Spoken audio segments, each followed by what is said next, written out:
ने अपने बेटा सुद्धोधन को उस कपिलवस्तु नगरी का शासक बना दिया। जब कपिलवस्तु नगरी का शासक बना लिया तो आज मेरे भाई इधर कपिलवस्तु नगरी का शासक सुद्धोधन बन गए। और जब सुद्धोधन शासक बन गए, राजा बन गए, तो कहीं अपने पिता से भी अच्छा शासन करने लगे। पिता से अपने अच्छा शासन करने लगे। गौर करना, ए राज करे महाराज और है राज प्रजा पे भारी, और सब प्रजायति खुशहाल रे की हंसी रही दे दे तारी।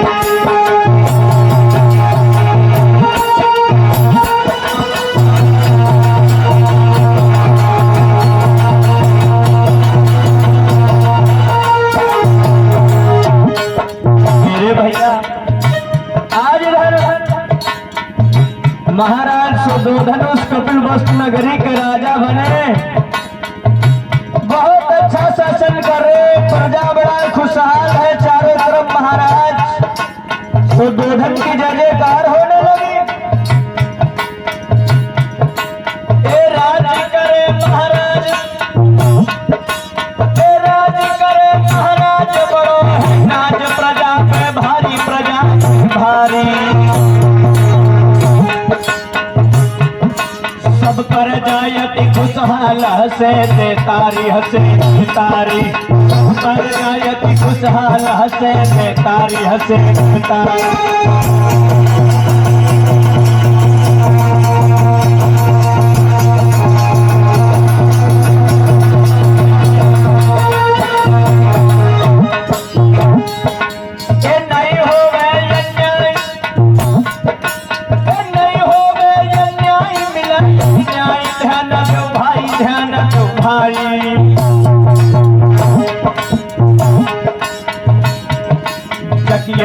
रत की ध्वजा रे चौर रही फहराई,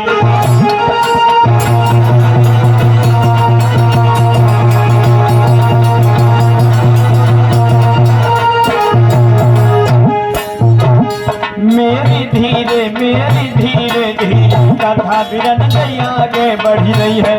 मेरी धीरे धीरे कथा नहीं आगे बढ़ी रही है।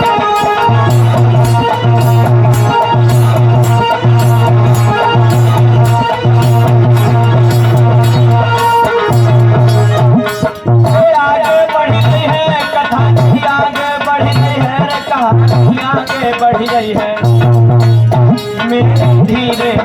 धीरे धीरे कथा बिरन नहीं आगे बढ़ी।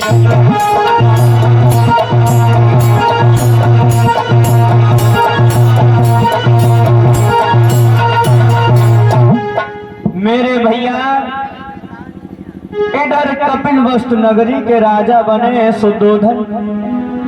और जब सुद्धोधन राजा बन गए तो अपने पिता से भी कई अच्छा शासन करने लगे। एक बात और ध्यान रखना मेरे भाई, प्रजा जो है राजा पर निर्भर होती। जिस देश का, जिस प्रदेश का राजा नहीं अच्छा होगा, उस प्रजा के लोग अत्याचारी हो जाए। मेरे भाई, जिस राज्य और जिस देश का शासन अच्छा नहीं होगा, जिस देश और राज्य का राजा अच्छा नहीं होगा, उस देश के प्रजा के लोग अत्याचारी हो जाए। देख ही रहे हो प्रेजेंट टाइम में क्या चल रहा है। प्रेजेंट टाइम में क्या चल रहा है सभी लोग जानते हैं। तमाम सोशल मीडिया पर आए दिन खबरें आती हैं, फला जगह जो है कांड हो गया, फला जगह इस व्यक्ति की हत्या हो गई, फला जगह बहन बेटियों का बलात्कार हो गया। FIR तक नहीं लिखी जाती है। तो मेरे भाई, जिस देश और राज्य का राजा अच्छा नहीं होगा तो प्रजा के लोग शासनहीन हो जाए। जब शासनहीन हो जाएंगे तो अपने मन का काम करने लगेंगे, यानी बिना लगाम के घोड़ा, बिना लगाम का घोड़ा काबू नहीं होता है। तो उसी प्रकार से मेरे भाई प्रजा के लोग बिना लगाम के हो जाते, शासनहीन हो जाते हैं। जिन लोगों के ऊपर शासन नहीं होगा वो शासनहीन हो जाए। तो चाहे वो राज्य की बात छोड़ दीजिए, घर परिवार में बच्चे हैं, उन पर यदि शासन टाइट नहीं करोगे, शासन सही नहीं करोगे तो बच्चे बिगड़ेल हो जाएंगे। तमाम जगह हम लोग कथा करने के लिए जाते, देखते तमाम जगह जो है बच्चे ऐसे मिल जाते खुराफात। महमूदाबाद के पास में एक बरगदिया गांव पड़ता है, सुना होगा ना। बरगदिया गांव में बच्चे बड़ा खुराफाती, बहुत खुराफाती। 5 दिन कथा में समझाओ समझाओ तो हम लोग परेशान हो जाए, लेकिन मैं समझते आ गया। तो मेरे भाई ये कमी किसकी है? कमी किसकी है? कमी जो घर का मुखिया होता, सदस्य होता, उसकी है कमी। यदि माँ बाप अपने बच्चों के अंदर सही शिक्षा संस्कार नहीं देंगे तो बच्चे बिगड़ेल हो जाएंगे। और जब बड़े हो जाएंगे वही बच्चे, तो क्या माँ बाप की वो बातें मानेंगे? नहीं मानेंगे। तो अपने बच्चों को शासन के अंदर रखिए, अपने बच्चों के ऊपर नजर रखिए, हमारा बच्चा क्या कर रहा है, क्या नहीं कर रहा है, बच्चा हमारा पढ़ने जाता है, नहीं पढ़ने जाता है। ये सब शिक्षा संस्कार की बात है। और शिक्षा संस्कार आएंगे कहाँ से? शिक्षा संस्कार आएंगे कहाँ से? शिक्षा संस्कार हम ही और आप दे सकते हैं। बच्चों के अंदर शिक्षा और संस्कार हम ही और आप दे सकते हैं मेरे भाई, लेकिन जब हमारे अंदर खुद शिक्षा संस्कार ना हुई है तो हम बच्चन को क्या शिक्षा संस्कार देंगे? तो मेरे भाई पहले आप संस्कारी बनो, शिक्षित बनो, अपने बच्चों को संस्कार दो और अपने बच्चों को शिक्षित करो। मेरे भाई इधर महाराज सुद्धोधन का बड़ा अच्छा राज्य चल रहा है, प्रजा के लोग बड़ा खुशहाल हैं, सभी लोगों को समान रूप से न्याय महाराज सुद्धोधन के राज में मिल रहा है। बड़े अमन चैन के साथ में लोग अपना जीवन व्यतीत कर रहे हैं। ध्यान देना उधर,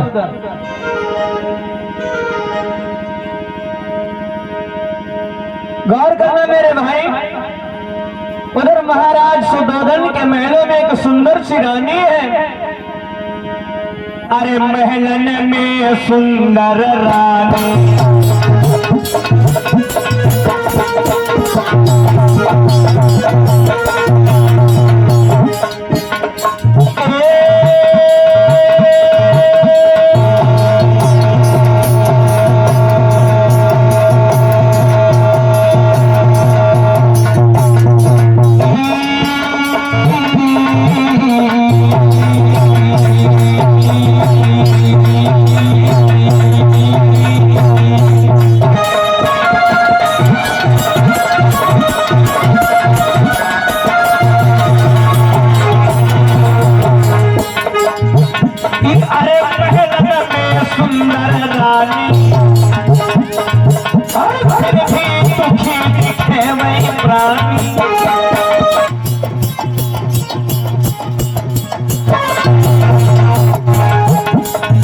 अरे नाम माया दे बतलाई और सुनियो वीरन ध्यान लगाई।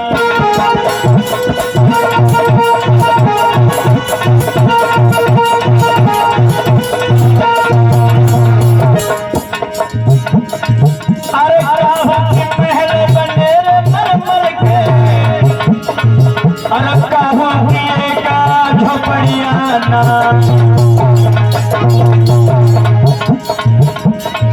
अरे काहू के द्वारे हाथी बांधे, अरे काहू हीरे का बकरियाना।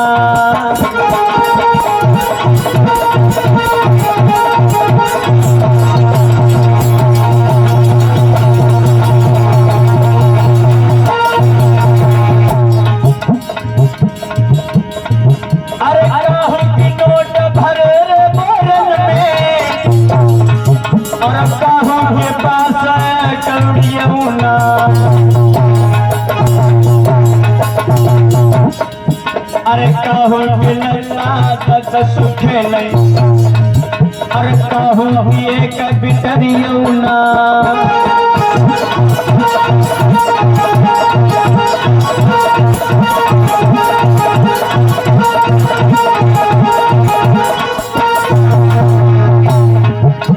भैया होनी है बलवान समय की लीला न्यारी है, कि भैया होनी है बलवान समय की महिमा न्यारी है।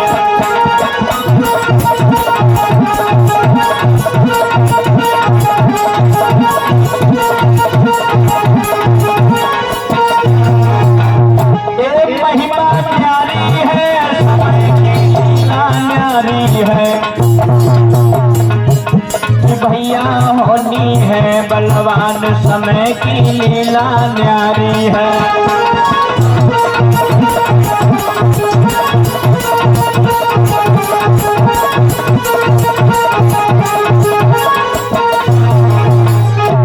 मेरे भैया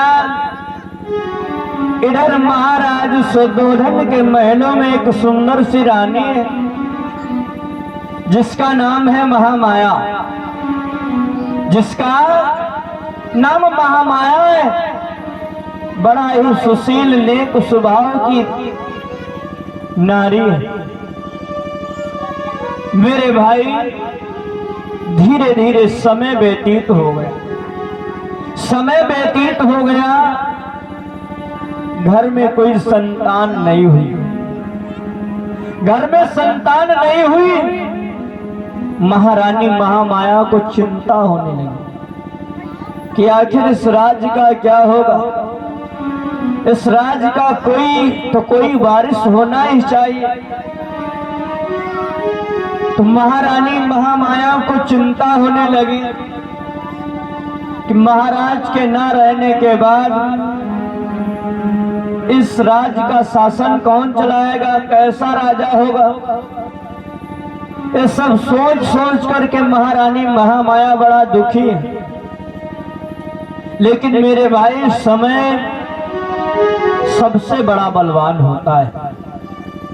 समय चाहे तो आपको कहां से कहां पहुंचा सकता है और समय चाहे तो आपको मिट्टी में मिला सकता है। तो समय की गति किसी ने नहीं जानी है, समय की महिमा बड़ी न्यारी है। मेरे भाई एक दिन की बात, महारानी महामाया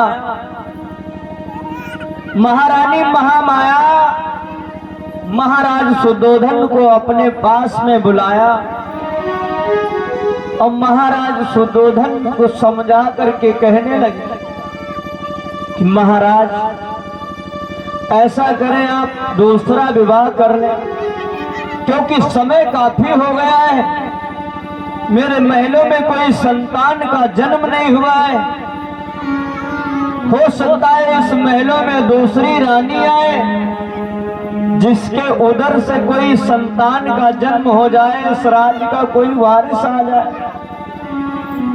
मेरे भाई महाराज सुदोधन ने जब सुना तो महाराज सुदोधन अपनी महारानी महामाया को समझा करके कहने लगी, महारानी आप पागल हो गई हो क्या? एक घर में दो रानी कदापि नहीं। यानी इस घर में दो रानी आएंगी जो मान सम्मान में तुमको दे पा रहा हूं, हो सकता है दूसरी रानी के आने की वजह से तुमको मान सम्मान ना मिल पाए। महामाया कहने लगी, महाराज आप दूसरा विवाह कर लो, मेरी चिंता छोड़ दीजिए। घर में कोई संतान हो जाए, इस राज्य का वारिस आ जाए, आपके बुढ़ापे का कोई सहारा हो जाए, बस मैं यही चाहती। महाराज सुदोधन कहने लगे, महारानी मैं ऐसा चाहता तो नहीं हूं। महारानी महामाया जिद करने लगी। महारानी महामाया एक देवदा नगरी के राजा अंजनी की पुत्री थी। इनकी माता का नाम था सुलक्षणा और एक कोली वंश के राजा की लड़की थी। कोलीय वंश राजा की लड़की थी और ये साक्यवंशी राजा हुआ करते थे, महाराज सुधोधन। मेरे भाई, महारानी जब ज्यादा जिद करने लगी तो महाराज सुधोधन कहने लगे, ठीक है महारानी, मैं इस पर विचार करूंगा। महाराज ने विचार किया कि महारानी महामाया जो है दूसरा विवाह करने की जिद कर रही, तो आज महाराज सुधोधन जो है आपने ससुर देवदा नगरी के जो राजा थे अंजन के पास में एक पत्र लिखा है। डॉक्टर साहब, पत्र लिखा है और लिखा है क्या?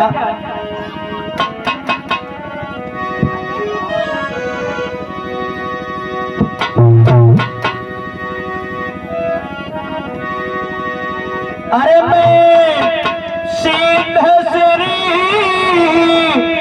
और सब लायक हूँ रे, सब लायक हूँ, सब लायक हूँ। तुम सुनियो राजन बापू हमारे,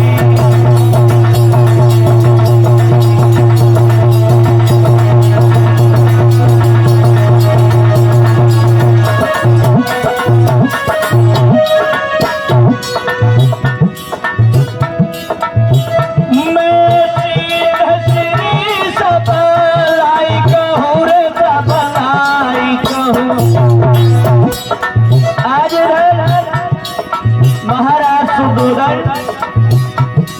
देवदा नगरी के राजा अंजन के पास में एक पत्र लिख रहे हैं कि महाराज, हमें लिखने में बड़ा खेद हो रहा है, लेकिन मेरे पास में मजबूरी है, इसलिए मुझको लिखना पड़ रहा है। और लिखा है, मैं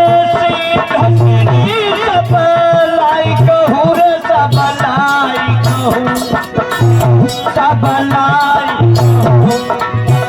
तुम सुनियो राजन बापू हमारे,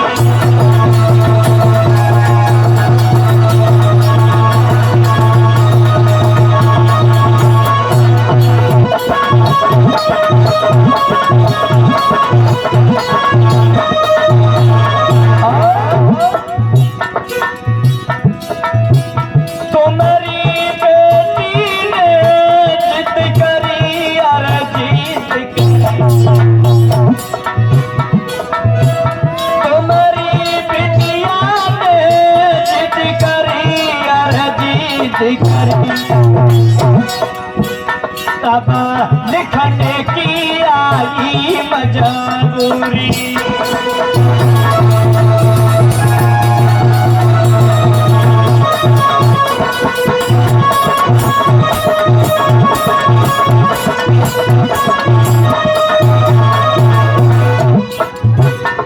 मेरे भैया, लिखा है महाराज सुधोधन ने,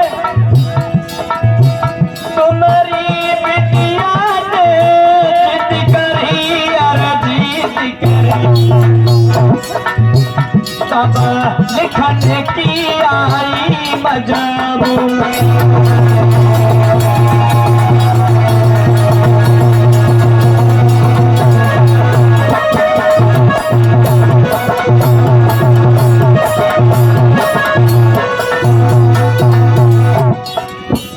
कहे पूजी साथी भूप करो, अरे भूप कहे तू जी साथी भूप करो, अरे भूप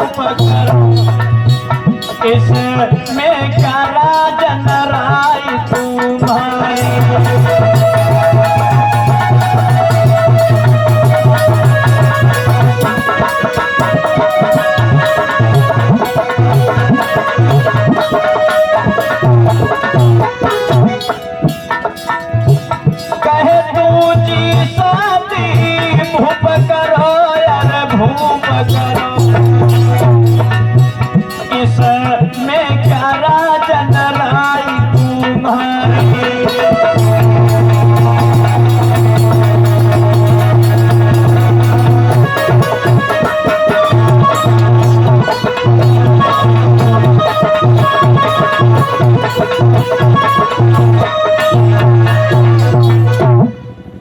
इधर महाराज सुदोधन से जब महारानी महामाया जिद करने लगी कि महाराज आप दूसरा विवाह कर लीजिए,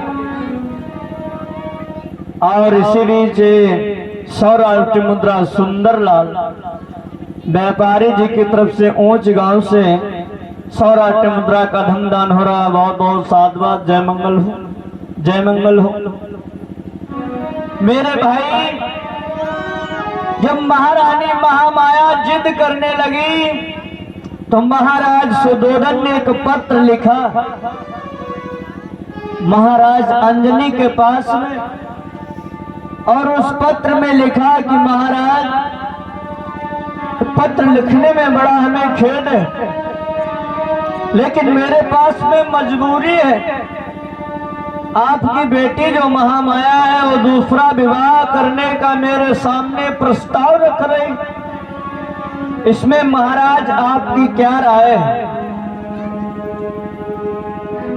देवदा नगरी के राजा महाराज अंजनी ने देखा कि उनकी बेटी जो है महामाया वो दूसरा विवाह करने के लिए जिद कर रही, तो उनकी जो दूसरी बेटी थी जिसका नाम था प्रजावती, उन्होंने सोचा कि यदि उस घर में दूसरी नारी जाएगी, दूसरी औरत जाएगी, हो सकता है मेरी बेटी के संग में उसका निर्वाह हो या ना हो। तो मेरे भाई, उनकी जो दूसरी बेटी थी जिसका नाम था प्रजावती, अपनी दूसरी बेटी प्रजावती का विवाह महाराज सुदोधन के साथ में करा दिया। जब महाराज सुदोधन के साथ में विवाह कर दिया तो मेरे भाई धीरे धीरे समय व्यतीत होने लगा, और जब समय धीरे धीरे व्यतीत होने लगा तो आज तो घर में दो रानियां हैं, महामाया और प्रजावती।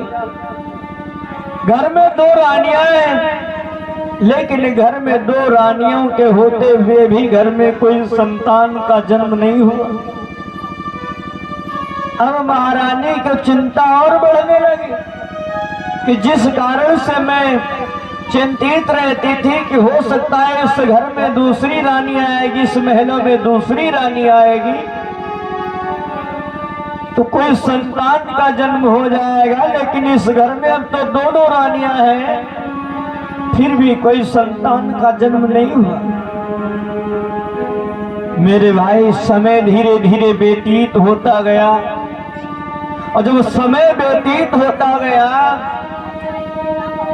तो महाराज सुदोधन अपने राज्य में एक पर्व मनाया करते थे।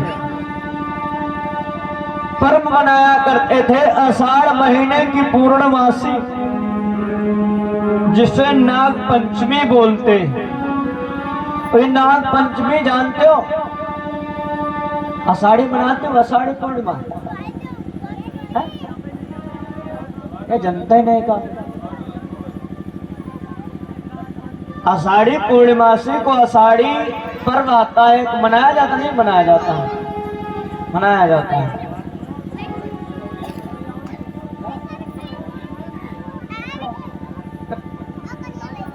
मेरे भाई, ये नाग पंचमी मनानी चाहिए। ये हमारा आप लोगों का पर्व था। हमारे लोग नागवंशी, राजवंशी, द्रविड़ समाज के लोग कभी इस देश के शासक हुआ करते थे, कभी इस देश के शासक हुआ करते थे, राजा हुआ करते थे। ये मैं नहीं कह रहा हूं, मैं नहीं कह रहा हूं। सुप्रीम कोर्ट के जज मार्कंडे काटजू और ज्ञान सुधा मिश्रा, जो कि ब्राह्मण समाज से हैं, उन्होंने स्वीकारा 6 जनवरी 2011 के एक निर्णय में उन्होंने कहा, यहाँ के शूद्र कहे जाने वाले लोग इस देश के मूल निवासी हैं और ये कभी इस देश के राजा हुआ करते थे। मैं नहीं कह रहा हूं, तमाम बड़े बड़े जो है किताबों में भी लिखा है, तमाम बड़े बड़े विद्वानों ने स्वीकारा कि ये जो यहाँ का शूद्र कहा जाने वाला व्यक्ति इस देश का राजा हुआ करता था। आर्य विदेशी बाहर से आए, 15% के लोग बाहर से आए और हमारे बहुजन समाज के राजाओं को छल करके मेरे भाई छल कपट से यहाँ पर अपना वर्चस्व जमा लिया। और हम लोगों को, जो हम कभी इस देश के मूल निवासी हुआ करते थे, हम लोगों को बड़ा दूर कर दिया।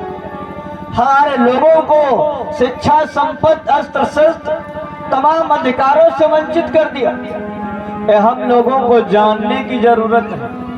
हमारा बहुजन समाज शिक्षित तो हो गया है, शिक्षित हमारा बहुजन समाज हो गया मेरे भाई, लेकिन अभी हमारा बहुजन समाज जागरूक नहीं हो पाया।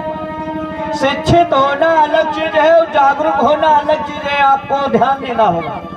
शिक्षित होना अलग चीज है और जागरूक होना अलग चीज है। हमारे लोग शिक्षित हो गए लेकिन अभी जागरूक नहीं हो पाए।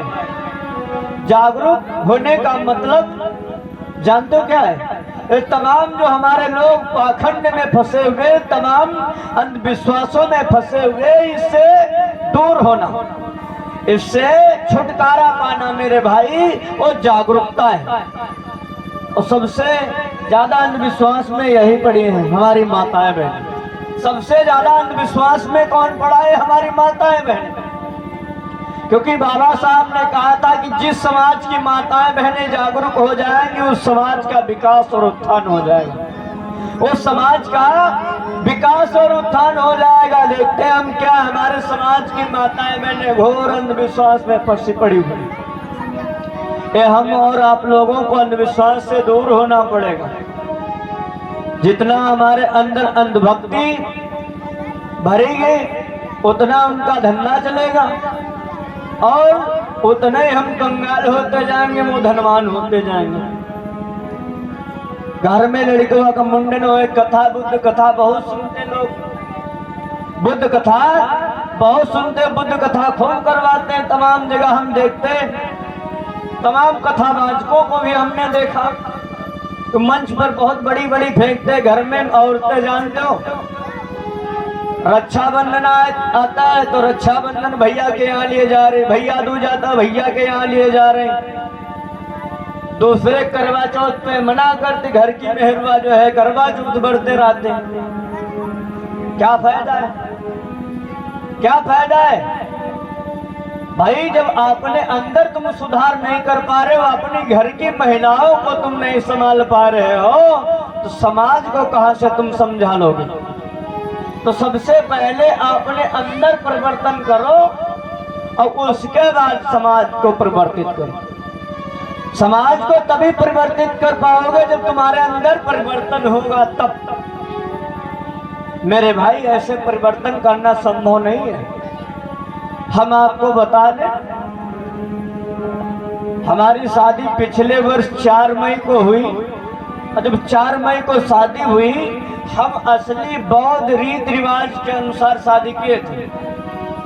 शादी में हमने अपनी औरत के मांग में सिंदूर भी नहीं भरा। तमाम औरतें वहां 150-200 औरतें बैठी रहे, कहें यूं क्या कर रहे हो? तो सिंदूर नहीं भरी हो तो शादी का है कि? सिंदूर नहीं भरी हो तो शादी का है? तो हम कहें सभी सिंदूर एक शादी है। सिंदूर की शादी है तो किसी से इनके सिंदूर भरवा दे, तो हमारी जरूरत का है। 2-2.5 घंटा हमने समझाया और समझा करके हमने कहा देखिए बात है मांग भरना। मांग भरना यानी लड़की की इच्छाओं को पूरा करना। अब लड़की यूं कह दे कि तुम आसमान से चंद्रमा तोड़ के ले आओ, तो आसमान से चंद्रमा लाने की हमारी औकात नहीं है।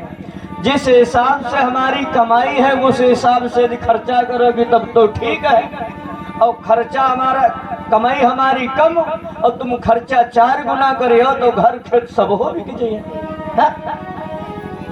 मांग भरने का मतलब यह है कि लड़की की इच्छाओं को पूरा करना, लड़की को जो है सुखी रखना, लड़की को कभी दुख ना दे।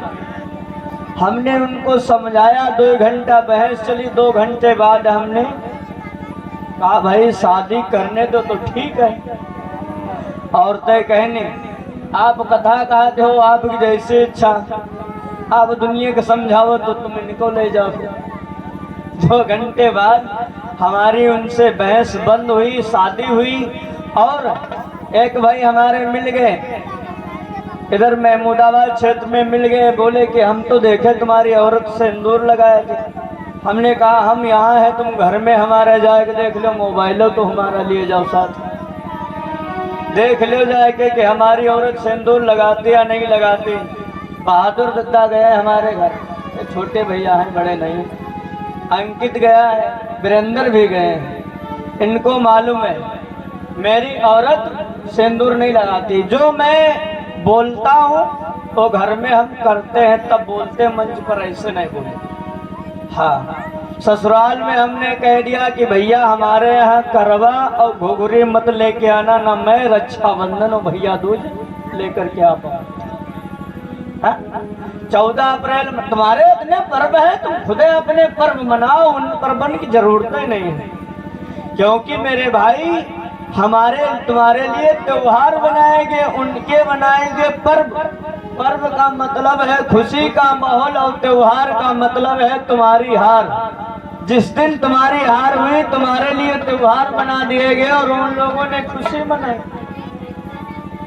तो मेरे भाई अपने अंदर परिवर्तन करो। इन माताओं बहनों को जागरूक होने की जरूरत है। माताएं बहनें जिस दिन जागरूक हो जाएंगी, उस दिन समाज का विकास और उत्थान हो जाएगा।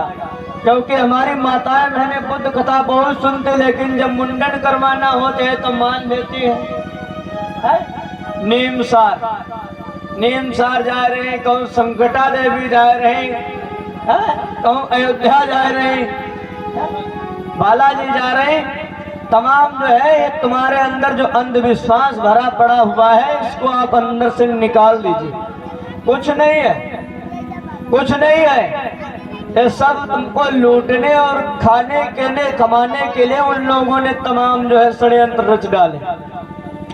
आज हमारा समाज है, हमारा देश आजाद 75-76 साल हमारे देश के आजाद हुए हो गए, लेकिन हमारे लोगों की दशा वहीं की वहीं बनी हुई है। परिवर्तन नहीं हो रहा है। जानते हो क्यों नहीं परिवर्तन हो रहा? क्योंकि हमारा समाज जो है अंधविश्वास में बड़ा लिप्त हो गया। जिस दिन हमारा समाज अंधविश्वास से मुक्त हो जाएगा, उस दिन इस समाज की दशा दुर्दशा बदल जाएगी।